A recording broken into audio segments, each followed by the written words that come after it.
Hey, what's up, y'all? Y'all know my slogan. I don't know it all, but I know what I've been through. Now, Meek is back in the headlines and receiving yet another L, followed by a backlash from people all over the world once again. Now, after the whole situation with 6ix9ine, followed by more drama with Wack 100, he decided to drop a snippet of an unreleased song that features Lil Baby, and the lyrics Meek spat on there, people just aren't feeling.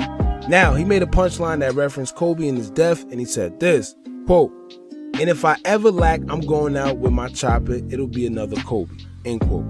Now, as an artist, you're supposed to know there's certain topics you just don't talk about. I don't care how hard you think the bar is. I don't care how hard or people gonna think it is. You just leave it alone, especially in the generation we're in today.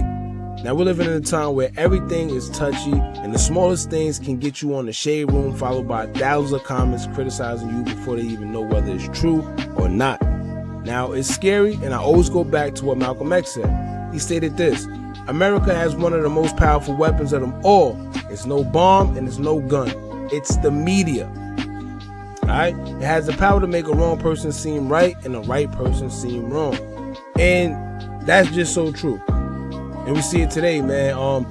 Especially with these athletes in college. If y'all ever familiar with college sports, y'all know that a white woman, especially one of these white little young adults, they could just say that one of these big athletes that's in college raped them. And then boom, just like that, all the sponsorships, all the endorsements, all the trophies, anything that man had in line to get is now erased by just a mere he say, she say. It's happened plenty of times. But like I said, as far as the times we're living in, comedians such as Red Fox, Eddie Murphy, Bernie Mac, Paul Mooney, Richard Pryor, they wouldn't even exist. And these are legends. But when you look back at when they were able to say whatever they want, opposed to now, they wouldn't last. We're living in a vulnerable, sensitive, and hypocritical time. As entertainers, celebs, athletes, or any public figures with influence, I feel you gotta know that. It's your job to know that, because you gotta know that anything you say can and will be used against you in the court of social media. Alright, but on a serious note, y'all, as entertainers, as celebrities, as famous people, public figures, you gotta know that you gotta watch what you say, because we live in a very sensitive time, and anything you say that's negative, it could definitely damage your career. And just like that, your career is ruined. Now, as far as the situation goes with just music, period, there's certain punchlines that you just don't say. I don't care who you are. I don't care what you did. There's just certain things about certain people, certain icons, legends, and people that passed that you just do not touch. Especially now, we just lost Kobe not too long ago. Last year? So at the end of the day, it's still fresh. It's still new. The family is still grieving. I think it has been a full year. But either way, these are just situations and topics that you don't touch. Biggie, Tupac, these are people, I forgot the other guy's name, but you just don't, you leave those things alone. Alright, and like I said, Kobe is one of them, man. You just don't speak on that situation. Plus, his daughter died with him. Kobe just didn't go, so when you reference a Kobe, anything concerning his death, you're basically mentioning his daughter Gigi as well as the other passengers that was on the helicopter and all that too. So, like I said, it's a lot that ties into it. You're affecting families, you're affecting friends, everybody that's listening to this. And I wonder how Meek and, the people that he rubs shoulders with, I wonder how they look at him now. Because I'm sure it's just not the fans that disagree with this. You may have some people that secretly disagree, but when they see him, it just won't be the same. Now, I do agree that due to social media, a situation could be blown out of proportion, but as an artist, like I said, you're supposed to know that already. You got to tread lightly. You got to watch what you say. Anything, like I said, could be used against you in the court of social media.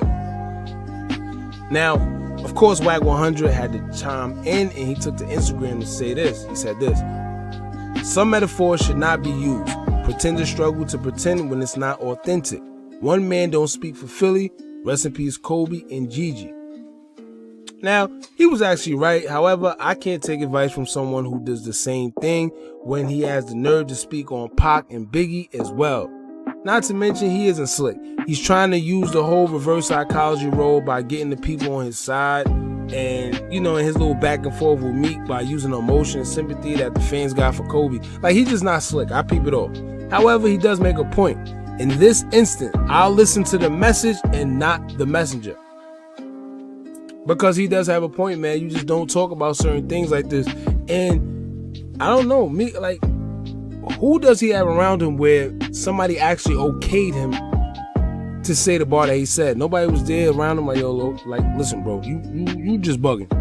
You bugging right now. You can't say that, bro. And this comes with nothing but yes men. This is what happens when you have yes men around you. Because you need at least one person around you, man, when you're a celebrity to tell you, nah, you bugging. Because else not, things like this happen. And when you feeding everybody, that's what happens. When you're around and you're just a breadwinner and you the one that's in charge of everything, people feel like they can't tell you nothing.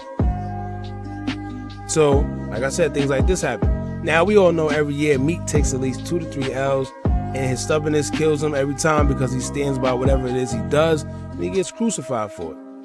Now, he went on Twitter, and he responded by saying this, quote, "Somebody promo a narrative and y'all follow it.